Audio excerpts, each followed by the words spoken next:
प्रेम से बोलिए श्रीमद् भागवत महापुराण की जय। श्री कृष्ण भगवान की जय। आप सभी का मेरे YouTube चैनल पर हार्दिक स्वागत है।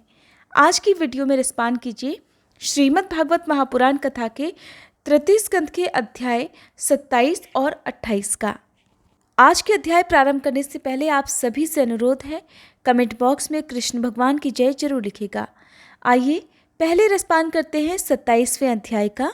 जिसमें प्रकृति पुरुष के विवेक से मोक्ष प्राप्ति का वर्णन किया गया है। इसलिए मोक्ष प्राप्ति की इच्छा रखने वाले भक्तों को इस अध्याय को जरूर सुनना चाहिए। श्री कपिल भगवान अपनी माता श्री देवहूति से कह रहे हैं कि हे माता जी, जिस तरह जल में प्रतिबिंबित सूर्य के साथ जल के शीतलता, चंचलता आदि गुणों का संबंध नहीं होता, ठीक उसी प्रकार प्रकृति के कार्य शरीर में स्थित रहने पर भी आत्मा वास्तव में उसके सुख दुख आदि धर्मों से लिप्त नहीं होता, क्योंकि वह स्वभाव से निर्विकार, अकर्ता और निर्गुण है। किंतु जब वही प्राकृत गुणों से अपना संबंध स्थापित कर लेता है, तब अहंकार से मोहित होकर मैं करता हूं ऐसा मानने लगता है। उस अभिमान के कारण वह देह के संसर्ग से किए हुए पुण्य पाप रूप कर्मों के दोष से अपनी स्वाधीनता और शांति खो बैठता है और उत्तम, मध्यम और नीच योनि में उत्पन्न होकर संसार चक्र में घूमता रहता है। जिस तरह से स्वप्न में भय, शोक आदि का कोई कारण ना होने पर भी स्वप्न के पदार्थों में आस्था हो जाने के कारण दुख उठाना पड़ता है, उसी प्रकार भय, शोक, अहम, मम और जन्म मरण आदि रूप संसार की कोई सत्ता न होने पर भी अविद्यावश विषयों का चिंतन करते रहने से जीव का संसार चक्र कभी निवृत्त नहीं होता। इसीलिए बुद्धिमान मनुष्य को उचित है कि सन्मार्ग अर्थात विषय चिंतन में फंसे हुए चित्त को तीव्र भक्ति योग और वैराग्य के द्वारा धीरे धीरे अपने वश में लाना चाहिए। यम आदि योग साधनों के द्वारा श्रद्धापूर्वक अभ्यास, मन को बार बार एकाग्र करते हुए मुझ में सच्चा भाव रखने, मेरी कथा सुनने, समस्त प्राणियों में समभाव रखने, किसी से वैर न करने, आसक्ति के त्याग, ब्रह्मचर्य, मौन व्रत और बलिष्ठ अर्थात भगवान को समर्पित किए हुए स्वधर्म से जिसे ऐसी स्थिति प्राप्त हो गई है कि प्रारब्ध के अनुसार जो कुछ मिल जाता है उसी में संतुष्ट रहने लगता है, परिमित भोजन करता है, सदा एकांत में रहता है, शांत स्वभाव वाला है, सभी का मित्र है, दयालु और धैर्यवान है, प्रकृति और पुरुष के वास्तविक स्वरूप के अनुभव से प्राप्त हुए तत्व ज्ञान के कारण स्त्री, पुत्र आदि संबंधियों के सहित इस देह में मैं मेरेपन का मिथ्या अभिनिवेश नहीं करता, बुद्धि की जागृत आदि अवस्थाओं से भी अलग हो गया है तथा परमात्मा के सिवा और कोई वस्तु नहीं देखता। वह आत्मदर्शी मुनि नेत्रों से सूर्य को देखने की भांति अपने शुद्ध अंतःकरण के द्वारा परमात्मा का साक्षात्कार कर उस अद्वितीय ब्रह्म पद को प्राप्त हो जाता है, जो देह आदि संपूर्ण उपाधियों से पृथक अहंकार आदि मिथ्या वस्तुओं में सत्य रूप से भासने वाला, जगत कारण भूता प्रकृति का अधिष्ठान, महद आदि कार्यवर्ग का प्रकाशक और कार्य कारण रूप संपूर्ण पदार्थों में व्याप्त है। जिस प्रकार जल में पड़ा हुआ सूर्य का प्रतिबिंब दीवार पर पड़े हुए अपने आभास के संबंध से देखा जाता है और जल में दिखने वाले प्रतिबिंब से आकाश में स्थित सूर्य का ज्ञान होता है, ठीक उसी प्रकार वैकारिक आदि भेद से तीन प्रकार का अहंकार देह, इंद्रिय और मन में स्थित अपने प्रतिबिंबों से लक्षित होता है और फिर सत परमात्मा के प्रतिबिंब युक्त उस अहंकार के द्वारा सत्य ज्ञान रूप परमात्मा का दर्शन होता है, जो सुषुप्ति के समय निद्रा से शब्द आदि भूत, सूक्ष्म इंद्रिय और मन बुद्धि आदि के अव्याकृत में लीन हो जाने पर स्वयं जागता रहता है और सर्वथा अहंकार शून्य है। जागृत अवस्था में ये आत्मा भूत, सूक्ष्मादि दृश्य वर्ग के दृष्टा रूप में स्पष्टतया अनुभव में आता है। सोते समय अपने उपाधि भूत अहंकार का नाश होने से वह भ्रमवश अपने को ही नष्ट हुआ मान लेता है और जिस प्रकार धन का नाश हो जाने पर मनुष्य अपने को भी नष्ट हुआ मानकर अत्यंत व्याकुल हो जाता है, ठीक उसी प्रकार वह भी अत्यंत विवश होकर नष्टवत हो जाता है। हे माता जी, इन सब बातों का मनन करके विवेकी पुरुष अपने आत्मा का अनुभव कर लेता है, जो अहंकार के सहित संपूर्ण तत्वों का अधिष्ठान और प्रकाशक है। तब देवहूति ने भगवान कपिल से पूछा कि हे प्रभु, पुरुष और प्रकृति दोनों ही नित्य और एक दूसरे के आश्रय से रहने वाले हैं। इसलिए प्रकृति तो पुरुष को कभी छोड़ ही नहीं सकती। हे ब्राह्मण, जिस प्रकार गंध और पृथ्वी तथा रस और जल को पृथक पृथक स्थिति प्राप्त नहीं हो सकती, उसी प्रकार पुरुष और प्रकृति भी एक दूसरे को छोड़कर नहीं रह सकते। अतः जिनके आश्रय से अकर्ता पुरुष को ये कर्म बंधन प्राप्त हुआ है, उन प्रकृति के गुणों के रहते हुए उसे कैवल्य पद कैसे प्राप्त होगा? यदि तत्वों का विचार करने से कभी ये संसार बंधन का तीव्र भय निवृत्त हो भी जाए, तो भी उसके निमित्त भूत प्राकृत गुणों का अभाव न होने से ये डर, ये भय फिर उपस्थित हो सकता है। तब श्री भगवान कपिल कहने लगे कि हे माता जी, जिस प्रकार अग्नि का उत्पत्ति स्थान आरणी अपने से ही उत्पन्न अग्नि से जलकर भस्म हो जाती है, ठीक उसी प्रकार निष्काम भाव से किए हुए स्वधर्म पालन द्वारा अंतःकरण शुद्ध होने से बहुत समय तक भगवत कथा श्रवण द्वारा पुष्ट हुई मेरी तीव्र भक्ति से, तत्व साक्षात्कार कराने वाले ज्ञान से, प्रबल वैराग्य से, व्रत नियम आदि के सहित किए हुए ध्यानाभ्यास से और मन की प्रगाढ़ एकाग्रता से पुरुष की प्रकृति दिन रात क्षीण होती होती धीरे धीरे लीन हो जाती है। फिर नित्य प्रति दोष दिखने से भोग कर त्यागी हुई वह प्रकृति अपने स्वरूप में स्थित और स्वतंत्र अर्थात बंधन मुक्त होते हुए उस पुरुष का कुछ भी नहीं बिगाड़ सकती। जैसे सोए हुए पुरुष को स्वप्न में कितने ही अनर्थों का अनुभव करना पड़ता है, किंतु जाग पड़ने पर उसे उन स्वप्नों के अनुभवों में से किसी प्रकार का कोई मोह नहीं रह जाता, उसी प्रकार जिसे तत्व ज्ञान हो गया है और जो निरंतर मुझ में ही मन लगाए रहता है, उस आत्माराम मुनि का प्रकृति कुछ भी नहीं बिगाड़ सकती। जब मनुष्य अनेकों जन्मों में बहुत समय तक इसी प्रकार आत्मचिंतन में ही लगा रहता है, तब उसे ब्रह्मलोक पर्यंत सभी प्रकार के भोगों से वैराग्य हो जाता है। मेरा वह धैर्यवान भक्त मेरी ही महती कृपा से तत्व ज्ञान प्राप्त करके आत्मानुभव के द्वारा सारे संशयों से मुक्त हो जाता है और फिर लिंग देह का नाश होने पर एकमात्र मेरे ही आश्रित अपने स्वरूपभूत कैवल्य संज्ञक मंगलमय पद को सहज में ही प्राप्त कर लेता है, जहां पहुंचने पर योगी फिर वापस लौट कर नहीं आता। हे माता जी, यदि योगी का चित्त योग साधना से बढ़ी हुई मायामयी अणिमादी सिद्धियों में, जिनकी प्राप्ति का योग के सिवा दूसरा कोई साधन ही नहीं है, उनमें नहीं फंसता, तो उसे मेरा यह अविनाशी परमपद प्राप्त हो जाता है, जहाँ मृत्यु की कोई भी दाल नहीं गलती। नारायण नारायण। 27वां अध्याय समाप्त हुआ। अब रसपान कीजिए 28वें अध्याय का। श्री कपिल भगवान कहते हैं कि हे माता जी, अब मैं आपको सबीज अर्थात ध्येय स्वरूप के आलंबन से युक्त योग का लक्षण बतलाता हूँ, जिसके द्वारा मन शुद्ध और प्रसन्न होकर परमात्मा के मार्ग में प्रवृत्त हो जाता है। यथाशक्ति शास्त्र विहित स्वधर्म का पालन करना और शास्त्र विरुद्ध आचरण का परित्याग करना, प्रारब्ध के अनुसार जो कुछ भी मिल जाए उसी में संतुष्ट रहना, आत्मज्ञानियों के चरणों की पूजा करना, विषय वासनाओं को बढ़ाने वाले कर्मों से दूर रहना, संसार बंधन से छुड़ाने वाले धर्मों में प्रेम करना, पवित्र और परिमित भोजन करना, निरंतर एकांत और निर्भय स्थान में रहना, मन, वाणी और शरीर से किसी भी जीव को ना सताना, सत्य बोलना, चोरी ना करना, आवश्यकता से अधिक वस्तुओं का संग्रह ना करना, ब्रह्मचर्य का पालन करना, तपस्या करना, बाहर भीतर से पवित्र रहना, शास्त्रों का अध्ययन करना, भगवान की पूजा करना, वाणी पर संयम रखना, उत्तम आसनों का अभ्यास करके स्थिरता पूर्वक बैठना और धीरे धीरे प्राणायाम के द्वारा अपनी श्वास को जीतना, इंद्रियों को मन के द्वारा विषयों से हटाकर अपने हृदय में ले जाना, मूलाधार आदि किसी भी एक केंद्र में अपने मन के सहित प्राणों को स्थिर करना, निरंतर भगवान की लीलाओं का चिंतन और चित्त को समाहित करना, इनसे तथा व्रत दान आदि दूसरे साधनों से भी सावधानी के साथ प्राणों को जीतकर बुद्धि के द्वारा अपने कुमार्गगामी दुष्ट चित्त को धीरे धीरे एकाग्र करके परमात्मा के ध्यान में लगाना चाहिए।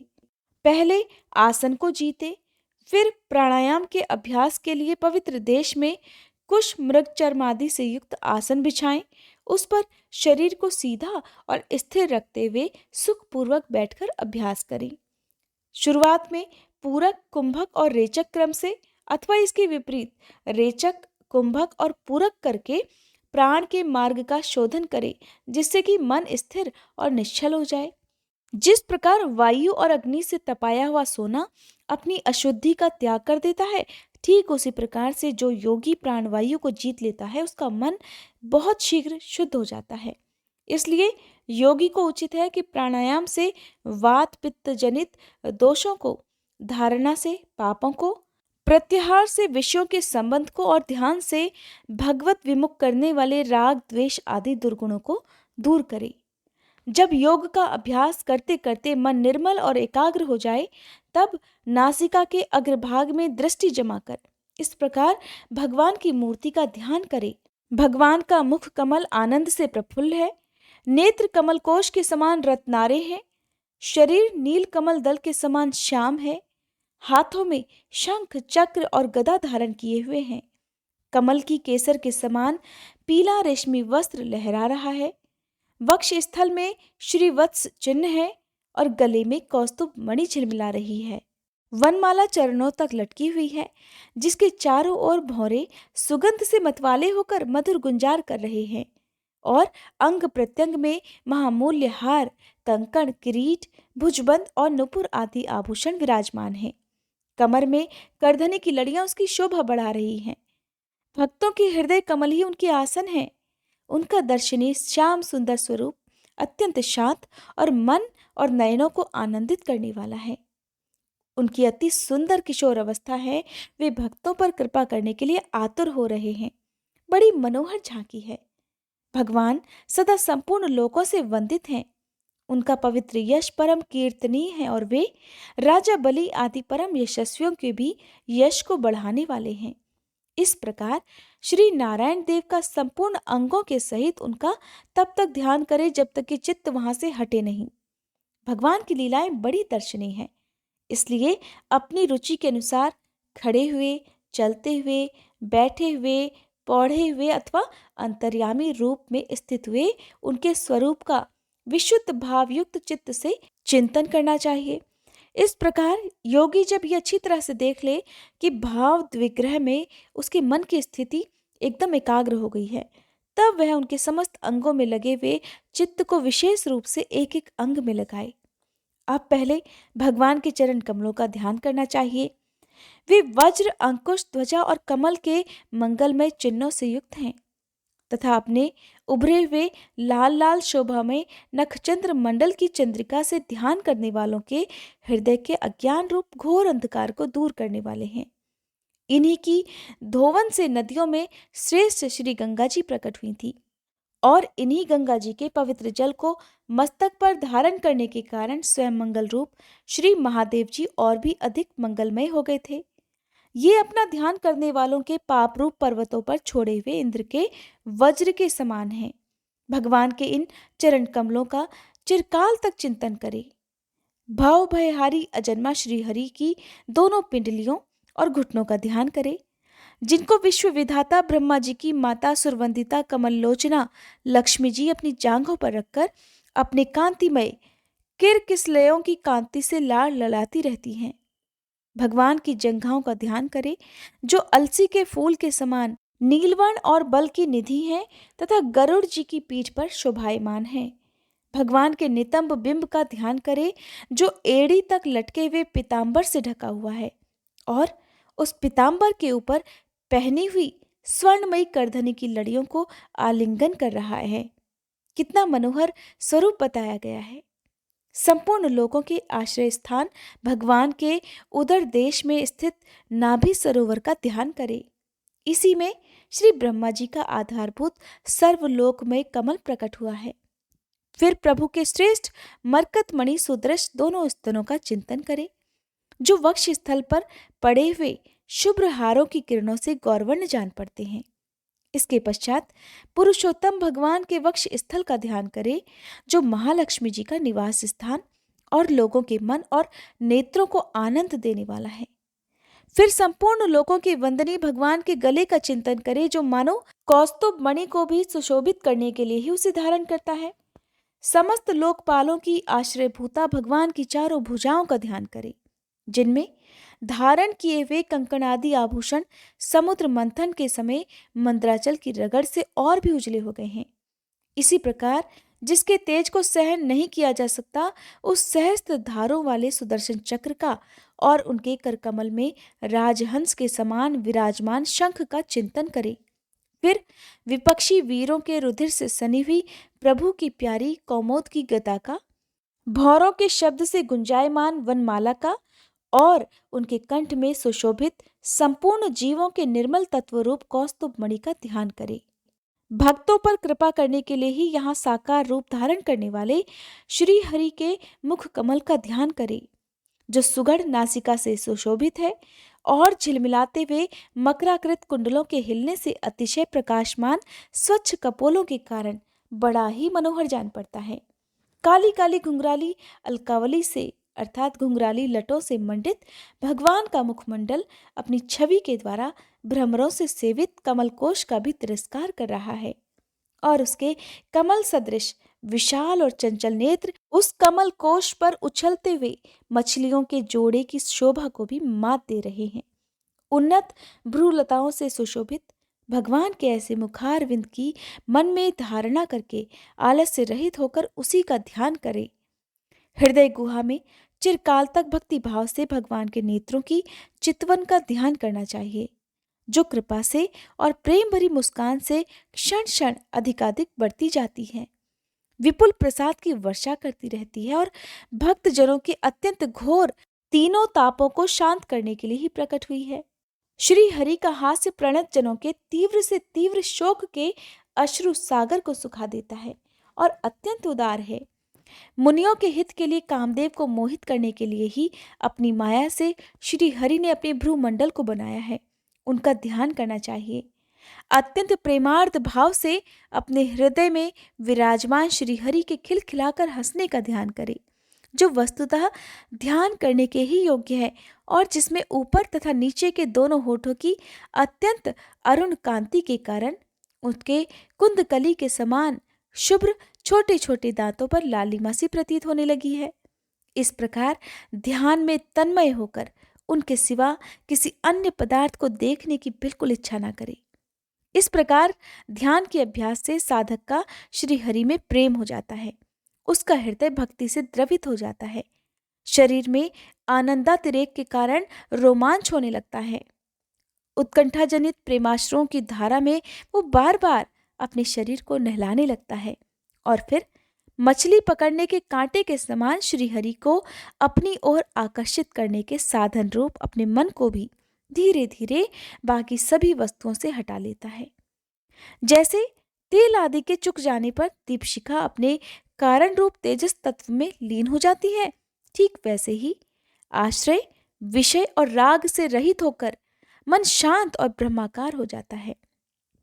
इस अवस्था के प्राप्त होने पर जीव गुण प्रावरूप देहादि उपाधि के निवृत्त हो जाने के कारण ध्याता ध्येय आदि विभाग से रहित एक अखंड परमात्मा को ही सर्वत्र अनुगत देखता है।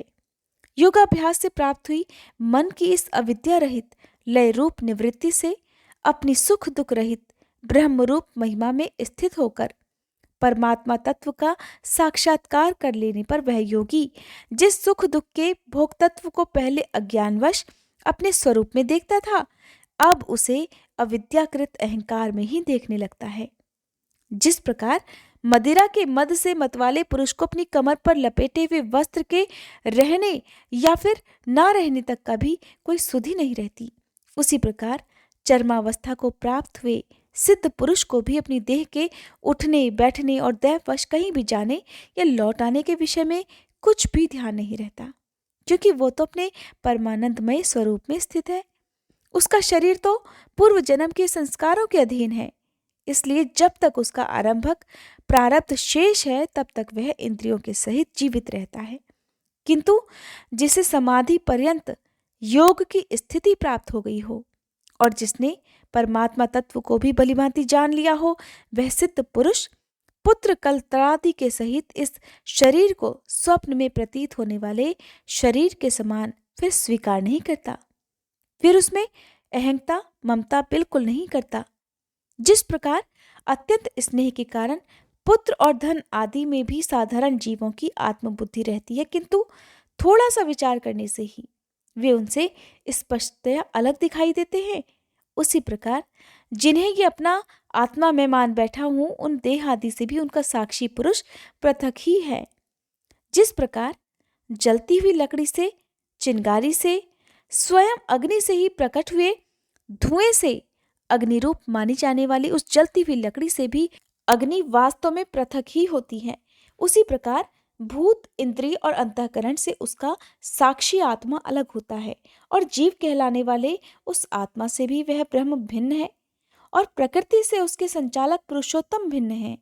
इसलिए भगवान का भक्त जीव के स्वरूप को छिपा देने वाली कार्य कारण रूप से परिणाम को प्राप्त हुई भगवान की इस अचिंत्य शक्तिमय माया को भगवान की कृपा से ही जीतकर अपने वास्तविक स्वरूप ब्रह्म रूप में स्थित होता है। नारायण नारायण। आज के अध्याय संपूर्ण हुए। इसके आगे का वर्णन आप अगले अध्याय में सुनिएगा। उम्मीद करती हूँ आज की ये वीडियो आपको पसंद आई होगी।